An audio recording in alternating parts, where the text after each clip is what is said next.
పట్టణంలో టై యాప్ బాధితుల కొరకు జిల్లా కలెక్టర్ గారు కమిటీలు వేయడం జరిగింది.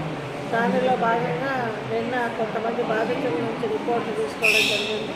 అదేవిధంగా ఈరోజు 148,142 మంది 1,99,00,000 వరకు నష్టపోయినామని మాకు తెలియజేయడం జరిగింది. నిన్నటికి ఈ రోజుకి మొత్తం కలిపి 372 మంది 6,06,00,000.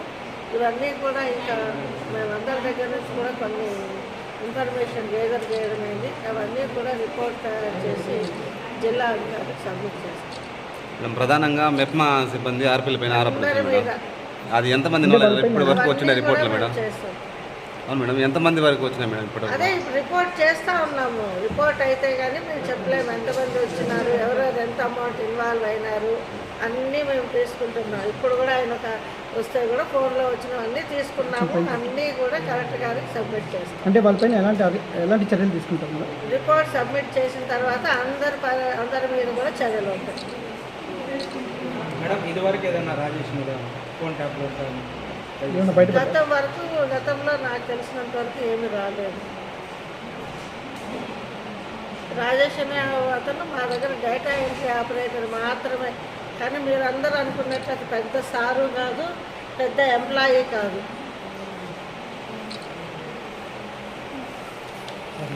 ఏదైతే కట్టింటారో వాళ్ళు రావడం లేదు. కొద్దిగా పెద్ద మొత్తంలో బోర్డు ఉన్న వాళ్ళు మాత్రం వచ్చి మనకు కంప్లైంట్ ఇవ్వడం జరిగింది.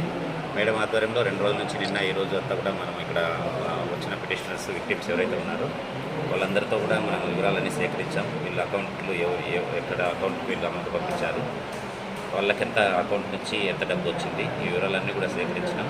మీరు చెప్పినట్టు ఈ రాజేష్ ఎక్కువగా ఈ స్టార్టింగ్ ఈ యాప్ని ఇంట్రడ్యూస్ చేయడం పల్మనేరు టౌన్లో ఈ మెప్మా ఎవరైతే ఉన్నారో ఆర్పీలు వాళ్ళందరికీ కూడా మీటింగ్ పెట్టి వాళ్ళందరినీ కూడా ఇన్ఫ్లుయెన్స్ చేయడం, వాళ్ళ కింద ఉన్నటువంటి సభ్యులందరికీ చెప్పడం, వాళ్ళ ఇంట్లో ఫ్యామిలీ మెంబర్స్ చెప్పడం, ఈ రకంగా స్పీడ్గా బాగా స్ప్రెడ్ అయింది. ఇది దాదాపు జనవరి నుంచి యాప్ టౌన్లో వాడుతూ ఉన్నారు. కానీ ఈ రీసెంట్గా ఈ సాటర్డే అంటే సండేలో ఒకరు ఎవరైతే 10,000 కడితే మండేకి 2 రోజులకే 20,000 అవుతుందని ఎవరైతే చెప్పారో శుక్రవారం వరకు అందరికీ డబ్బులు వస్తున్నాయి, అందరికీ డ్రా చేసుకుంటూ ఉన్నారు.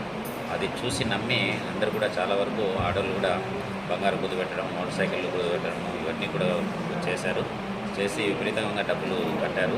టోటల్గా మీకు తెలిసినటువంటి మేడం చెప్పినట్టు 6 కోట్ల చిల్లర మన పల్మనేరు టౌన్లో ఇప్పటివరకు ఈ యాప్ ద్వారా మోసపోయినట్టుగా తెలిసింది. వివరాలన్నీ సేకరిస్తున్నాం. ఐటీ కోర్ వాళ్ళు కేసు నమోదు చేసి దర్యాప్తు చేస్తున్నాం. అంటే బాధితుల విచారణ కమిటీ ఇంకా కొనసాగిస్తారా? ఇక్కడ ఈరోజు కలెక్టర్ గారి ఉత్తర్వు మేరకు 2 రోజులు నిన్న ఈ రోజు చేశాము. ఒకవేళ ఇంకా ఎవరైనా ఉంటే కూడా మమ్మల్ని పోలీస్ స్టేషన్లో మమ్మల్ని అప్రోచ్ చేయవచ్చు. ఇబ్బంది లేదు, వాళ్ళ కంప్లైంట్ కూడా తీసుకుంటాం. మా దగ్గరికి రాకపోయినా నేరుగా 1930కి సైబర్ సెక్యూరిటీ క్రైమ్స్ కింద వాళ్ళు నమోదు చేసుకోవచ్చు. వెంటనే అక్కడ వాళ్ళ డీటెయిల్స్ అడుగుతారు. అక్కడ వాళ్ళకి ఒక అక్నాలజ్మెంట్ వస్తుంది. సేమ్ అక్నాలజ్మెంట్ మనకి సిఐ గారికి వస్తుంది. ఇప్పుడు చాలా అక్నాలజ్మెంట్ వస్తున్నాయి వాళ్ళకి. అది కూడా సౌకర్యం. ఇంకోటి బాధితులు ఎవరు కూడా చాలామంది డిప్రెషన్లోకి వెళ్తున్నారు. అట్లా ఏమీ కాకుండా వాళ్ళ వెనుకల కుటుంబం ఉందని మనోధైర్యంతో ఉండి వాళ్ళ కుటుంబం కోసం వాళ్ళు పాజిటివ్గా తీసుకొని ఉండాలని కూడా కోరుకుంటున్నారు.